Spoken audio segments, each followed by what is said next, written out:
जयी बन रहा है। हमारे पास अचानक मेरे पति की मृत्यु हो गई। हमारे पास 2 वक्त का खाने के लिए भी पैसे नहीं होते हैं, तो मैं इन बच्चों की पढ़ाई कैसे पूरी करवाऊंगी। हमने उन महिलाओं के लिए जिनकी आय 3 लाख रुपए से कम है, आय का दायरा भी हमने बढ़ा दिया, उनके सभी बच्चों की 27 साल तक की उम्र में, जब तक 27 साल की उम्र नहीं हो जाती, 27 साल की उम्र इसलिए रखी गई है कि उसने हायर एजुकेशन प्राप्त करनी है, पीएचडी करनी है, सारी पढ़ाई का खर्चा हिमाचल प्रदेश की सरकार देगी।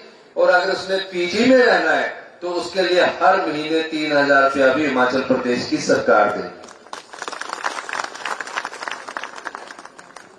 इसके अलावा जो अनाथ हो चुके हैं बच्चे, जिन्होंने अपनी माता को खो दिया है, पिता को खो दिया है, उन बच्चों का सहारा या तो चाचा है या मामा है या मासी है। कई ऐसे बच्चे हैं जो बालिका आश्रम में रहते हैं। हमारी सरकार ने मुख्यमंत्री सुख शिक्षा योजना लाकर उन बच्चों के जब पैदा होने के 1 महीने बाद भी अगर उसके माता पिता उसको छोड़कर चले जाते हैं, एक नर्स उसके देखभाल के लिए रखेगी और जब तक वो बड़ा नहीं हो जाता उसकी पूरी पढ़ाई का खर्चा हिमाचल प्रदेश की सरकार 27 साल की उम्र तक रखेगी। इस योजना में क्या है, जब बच्चा +2 करेगा, +2 के बाद अगर वो डॉक्टर बनना चाहता है, जिस तरह हम अपने बच्चे को पढ़ाते हैं कि अब हमने अपने बच्चे को डॉक्टर बनाना है और डॉक्टर बनाने के लिए हम कोचिंग लगाते हैं, हमारी सरकार उन बच्चों के जिनके माता नहीं है, पिता नहीं है, 1 लाख रुपया कोचिंग पर खर्च करेगी +2 के बाद। अगर वो डॉक्टर बन जाता है तो पूरी फीस भी सरकार देगी और हॉस्टल में रहने का खर्चा भी सरकार देगी। डॉक्टर के अलावा नर्स, कुछ भी बनना चाहता है जो शिक्षा के क्षेत्र से संबंधित है, उसका पूरा खर्च हिमाचल प्रदेश की सरकार देगी और 4000 रुपया पॉकेट मनी 18 साल से ऊपर हर महीने 48,000 रुपया सरकार उस अनाथ बच्चे को, जिसने अपनी मां को खोया है, अपने पिता को खोया है, हिमाचल प्रदेश की सरकार उसे उपलब्ध करवाएगी। ये 2 साल की कार्य योजनाएं जो धरातल पर उतर चुकी है, जो धरातल में उतर चुकी है, वेलफेयर में जाकर पंचायत प्रधान जानते होंगे, जिला परिषद मेंबर जानते होंगे, वो अपने इन बच्चों को उस योजना का लाभ उठा सकते हैं। और जब उस बच्चे की शादी की उम्र होगी 3 लाख रुपया सरकार देगी, घर बनाने के लिए 2 लाख रुपया सरकार देगी, 2 लाख रुपया अपना व्यापार करवाने के लिए सरकार देगी।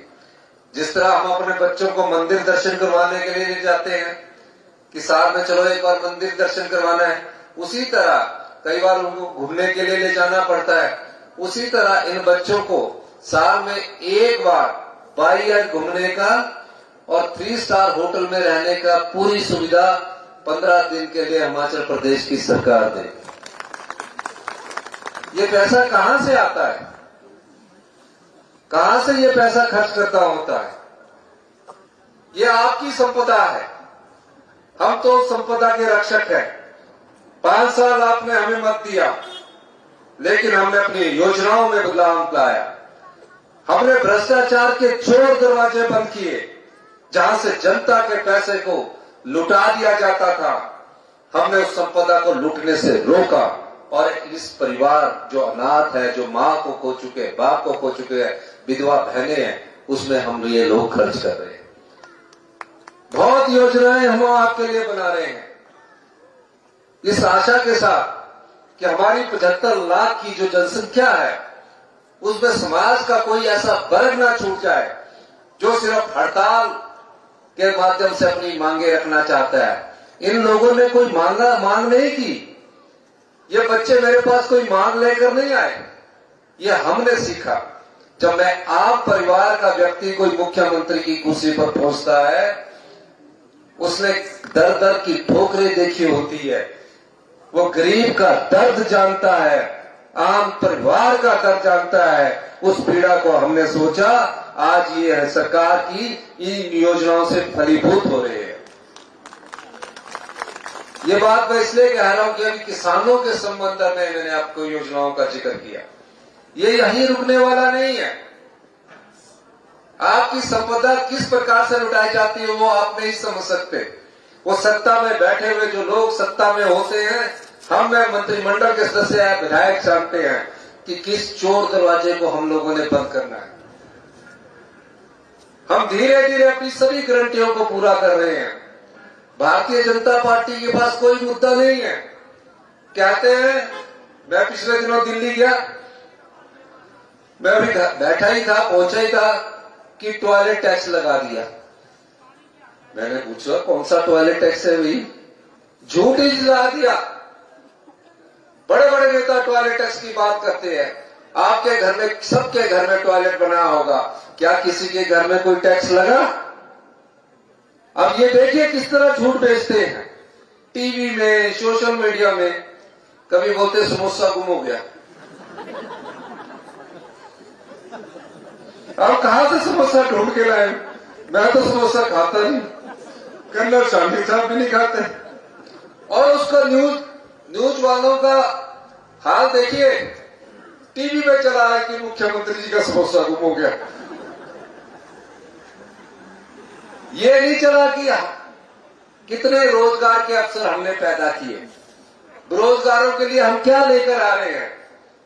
अगर हमारा सरकार अच्छा कार्य नहीं कर रही तो वो चलना चाहिए। ये समोसा, कभी टॉयलेट टैक्स, कभी नौकरियां बंद होगी। भारतीय जनता पार्टी की जयराम सरकार ने 5 साल में सिर्फ 20,000 नौकरियां दी और अधिकांश नौकरियां उनकी हाई कोर्ट में फंसी गई। हमारी सरकार ने 2 साल में 31,000 नौकरियां निकाली है। वन मित्र की भर्ती पूरी हो चुकी है। 3,000 TGT non medical batch wise हम लगा चुके हैं। 3,000 के इंटरव्यू होने जा रहे हैं। 200 डॉक्टरों के पदों का एडवर्टाइजमेंट हम कर चुके हैं। डबल इंजन की सरकार कहते थे अपने आप को। पूरे प्रदेश का बेड़ा गर्क करने में कोई कसर नहीं छोड़ी इन्होंने। शिक्षा का स्तर इतना नीचे गिर गया है कि हम अपने सरकारी स्कूल में पढ़ने वाले बच्चों को और जो परिवार सरकारी स्कूल में बच्चे भेज रहे हैं उनको भी धोखा दे रहे हैं। हम उसमें बदलाव लाना चाहते हैं। 5वीं का बच्चा दूसरी की किताब नहीं पढ़ सकता। गुणात्मक शिक्षा में हम 21वें स्थान पर पहुंच गए हैं। हम भी गवर्नमेंट स्कूल में पढ़ते थे, टाट मिलता था, 8वीं 9वीं के बाद तो बैच मिलते थे। आज क्या है? आज हम जितना भी मेहनत करें, हम अपने शिक्षा के स्तर में महत्वपूर्ण बदलाव ला रहे हैं। स्कूल तो मैं भी सब जगह +2 कर दूं कि हमारा स्कूल +2 कर दो। प्रधान जी आते हैं, मांग करते हैं, जिला परिषद मांग करते हैं, +2 की नोटिफिकेशन भी हो जाए और वहां लेक्चरर ही ना आए। कभी मेडिकल का एब्सेंट है, कभी नॉन मेडिकल का एब्सेंट है, कभी बॉटनी का एब्सेंट है, कभी फिजिक्स का एब्सेंट है। तो कोई स्कूल का स्तर तो अच्छा बने, इसलिए हम क्लस्टर योजना लेके आ रहे हैं। और आपने देखा पिछले वर्ष हमने 1ली कक्षा से इंग्लिश मीडियम शुरू कर दिया है। गांव में पढ़ने वाला, सरकारी स्कूल में पढ़ने वाला बच्चा बहुत अच्छा बन सकता है। थोड़े नियमों में परिवर्तन करने की जरूरत है, बदलाव करने की जरूरत है और हम उसमें बदलाव करते जा रहे हैं। हेल्थ सेक्टर का इतना बुरा हाल है, आईजीएमसी जाओ तो कोई पूछने वाला नहीं है। कैजुअलिटी में जाओ तो एक बिस्तर पर 2 लोग बैठा करते थे। अब जो कोई बेचारा बीमार ना हो, हमने उसको भी चेंज किया, उसका अपग्रेडेशन किया और डिपार्टमेंट ऑफ इमरजेंसी मेडिसिन बनाया। अब एक बेड पर एक ही मिलेगा और 24 घंटे डॉक्टर उसको उपलब्ध रहेगा। ये तो क्या होता है, एक बिस्तर में बैठे हैं, जोर जोर से करहा रहे हैं, पूछ नहीं रहे। ये सब बेड़ा गर्क पिछली बीजेपी की डबल इंजन की सरकार ने किया। इनको कोई मुद्दा नहीं है। ये तो सिर्फ व्यक्तिगत तौर पर आक्षेप लगा रहे हैं जी, लेकिन मैं कहना चाहता हूं आप निश्चिंत रहिए, हमारी सरकार अगले 3 वर्ष में मजबूत शिक्षा का ढांचा बनाएगी, मजबूत स्वास्थ्य का ढांचा बनवाएगी। हम इसमें महत्वपूर्ण बदलाव करेंगे। हम किसी को तंग नहीं करना चाहते, लेकिन आपने हमें 5 साल के लिए चुनकर भेजा है। रूटीन गवर्नमेंट हम भी बना सकते थे, हम भी बोलते कि कुछ नहीं करना, बैठे रहो, 5 साल बाद जनता अपने आप बदल देगी। लेकिन हम एक करने के लिए नहीं आए हैं, हम सत्ता में सत्ता सुख के लिए नहीं आए हैं, हम व्यवस्था परिवर्तन करने के लिए आए हैं। और आजकल हम व्यवस्था परिवर्तन करने में दिन रात एकजुट लगे हुए हैं। मेरे मंत्रिमंडल के सदस्य एकजुटता से कार्य कर रहे हैं। जिस प्रदेश का खजाना खाली करके भारतीय जनता पार्टी की सरकार बड़े बड़े बयानबाजी दे रही थी, डबल इंजन की सरकार है, पूछिए उनसे, इस प्रदेश की संपदा को लुटाने के जिम्मेदार पिछली भारतीय जनता पार्टी की सरकार है। हम उसमें सुधार कर रहे हैं और मेरा यह दावा है हम फैसले लेंगे, कड़े फैसले लेंगे, पर उसका असर आम जनता पर नहीं पड़ेगा। बड़े बड़े उद्योगपतियों को आप बिजली की सब्सिडी भी देते हैं जो 1-1 हजार करोड़ रुपए का इनकम टैक्स दे रही है। बोला सब कुछ मुफ्त में दे दो, ना हम क्वालिटी एजुकेशन दे पा रहे, गुणात्मक शिक्षा नहीं दे पा रहे, ना क्वालिटी हेल्थ सिस्टम डेवलप कर पाए हैं, ना क्वालिटी आपको फूड दे पा रहे हैं खाने के लिए। ये कोई खाना भी हम आपको क्वालिटी का नहीं दे पा रहे। किसके कारण? क्योंकि पिछली सरकार ने ऐसी नीतिगत फैसले किए जिससे पूरा इस सिस्टम को चरमरा कर रख दिया। हम उसमें सुधार कर रहे हैं। इसलिए मैं बार बार कहता हूं कि 2027 में हम सेल्फ रिलायंट बनेंगे और 2032 में हिमाचल प्रदेश सबसे समृद्धशाली और अमीर राज्य होगा। आपकी संपदा को ना तो हम लुटने देंगे ना ही लुटाएंगे। भारतीय जनता पार्टी ने चुनाव जीतने के लिए चुनावों से 6 महीने पहले जून में 5,000 करोड़ की रेटियां बांटी, 900 संस्थान खोल दिए। मेरी पंचायत में भी आज मेरे को भी एक पीएससी मिल गई। एक दूसरी पंचायत वाला गया और कहते मुझे भी सीनियर सेकेंडरी स्कूल मिल गया। एक कॉलेज खोल दिया, 3 बच्चे। ऐसे संस्थान खोल के क्या फायदा? नोटिफिकेशन करके क्या फायदा जहां डॉक्टर नहीं है, जहां टीचर नहीं है? इसलिए हमने कहा हम कोई भी ऐसा संस्थान नहीं खोलेंगे जहां पूरे टीचर ना उपलब्ध करवा सके। हमारी सरकार के 2 प्रमुख एजेंडे हैं, शिक्षा में व्यापक बदलाव हो और हेल्थ सेक्टर में वर्ल्ड क्लास मेडिकल टेक्नोलॉजी का इस्तेमाल हम हिमाचल प्रदेश के लोगों के लिए दें। उसमें हम आगे बढ़ रहे हैं। पैसे की कोई कमी नहीं है। हमने अपने सरकारी कर्मचारियों को ओपीएस दिया, 1600 करोड़ रुपया वो काट दिया। लेकिन इसका मतलब ये नहीं है कि हम रुकने वाले हैं। हम कड़ी मेहनत करके दृढ़ इच्छा शक्ति से हिमाचल प्रदेश को आत्मनिर्भर बनाएंगे। इसलिए मैं बार बार कहता हूं कि आप लोगों का साथ चाहिए। आप मुझे बताइए, आपके जो बल्ब जिसको लट्टू बोलते हैं उसमें अगर रोशनी नहीं होगी तो आपकी आंखों पर फर्क पड़ेगा, बच्चा क्या पड़ेगा?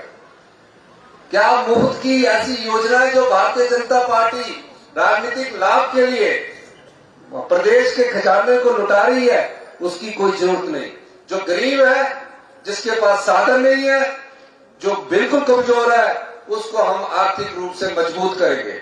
लेकिन जो इनकम टैक्स देता है, जिसकी इनकम हर महीने 50,000 से ज्यादा है, क्या आप समझते हैं कि उसको भी 1 रुपये प्रति यूनिट के हिसाब से हम सब्सिडी दे, अनुदान दे 1 रुपये पर यूनिट के हिसाब से? यानी एक परिवार को 300 रुपए की हम अनुदान दे रहे हैं, 2300 करोड़ रुपए हम बिजली बोर्ड को दे रहे हैं। तो क्या उससे आपका भविष्य उज्जवल होगा? कभी नहीं होगा। हम ऐसे लोगों से, जिसको गरीब है, गांव का अंतिम व्यक्ति है, उसको हम साधन संपन्न करेंगे। लेकिन जो धनवान है, जिसके पास पैसे देने की कैपेसिटी है, उसे 1 रुपए की क्या जरूरत है? उसके हम उस योजनाओं में महत्वपूर्ण बदलाव कर रहे हैं। और इसका ये पैसा आप पर खर्च होगा, ये पैसा आप पर खर्च होगा। अच्छी सड़कें बनेंगी, अच्छे स्कूल बनेंगे, अच्छे इंस्टीट्यूशंस बनेंगे, अच्छे कॉलेज बनेंगे और आप खुश होकर जाएंगे। अभी क्या हाल है?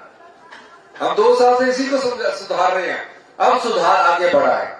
होता क्या, आप एक हॉस्पिटल से दूसरे हॉस्पिटल, तीसरे हॉस्पिटल में चले जाते हैं और बीमारी आपकी बढ़ जाती है। इन सब चीजों से आप लड़ना है और आप जनता का, आम लोगों का साथ चाहिए मुझे। और अगर आप साथ देंगे, मैं दावे के साथ कह सकता हूं, ये प्रदेश ना केवल आत्मनिर्भर बनेगा बल्कि गांव के हर व्यक्ति के पास जेब में पैसा होगा और 2032 में हिमाचल प्रदेश हिंदुस्तान का सबसे समृद्धशाली और अमीर राज्य होगा। यही बात मैं आपके सामने कहना चाहता हूं। माननीय पीडब्ल्यूडी मंत्री जी ने एक बीएमओ ऑफिस की बात की है। मैं मंत्री जी की भावना का कदर करता हूँ, स्टडी भी करूंगा, लेकिन बीएमओ ऑफिस खोल के फायदा तब है जब वहां काफी डॉक्टर आए। पहले डॉक्टरों की नियुक्ति कर लेते हैं और जैसे ही डॉक्टरों की नियुक्ति आएगी, जो माननीय मंत्री जी ने कहा है, उस समय 1-1.5 साल बाद सोचकर आपका ये बीएमओ ऑफिस को खोलने की हम कोशिश करेंगे। दूसरा, एक सड़क की बात की है, 2.5 करोड़ मांगा, मेरे पास बैठे थे तो 2 करोड़ मांगा, यहाँ के 2.5 करोड़ हो गया। तो उसमें आपने जो पहले कहा वो 2 करोड़ रुपए इस बजट में, अगला बजट जो आ रहा है उसमें उपलब्ध करवा दिया जाएगा। 2 वार्ड आपके हैं जिसमें माननीय मंत्री जी ने आपको बताया है कि हम उसकी जगह देख रहे हैं, उसमें भी हम सीवरेज सिस्टम के लिए 2-2 के दोनों वार्डों में कोशिश करेंगे कि इसमें आपको सीवरेज सिस्टम उपलब्ध करवाया जाए, क्योंकि आप नगर निगम की परिधि में आते हैं। तीसरा, आपने एक और कहा है, अनीता शर्मा काउंसलर जी ने कहा कि एम्बुलेंस रोड बनना है और उसमें रेलवे को पैसे देने पड़ेंगे, तो रेलवे को भी पैसे देने के लिए अगली बार बजट में प्रावधान करवा दिया जाएगा। 16 मील का कॉलेज के पैसे देने की बात की है, अगले बजट में उसका भी प्रावधान करवा दिया जाएगा। ये मैं बात इसलिए कहना चाहता हूँ, ये सब पैसा आपका है।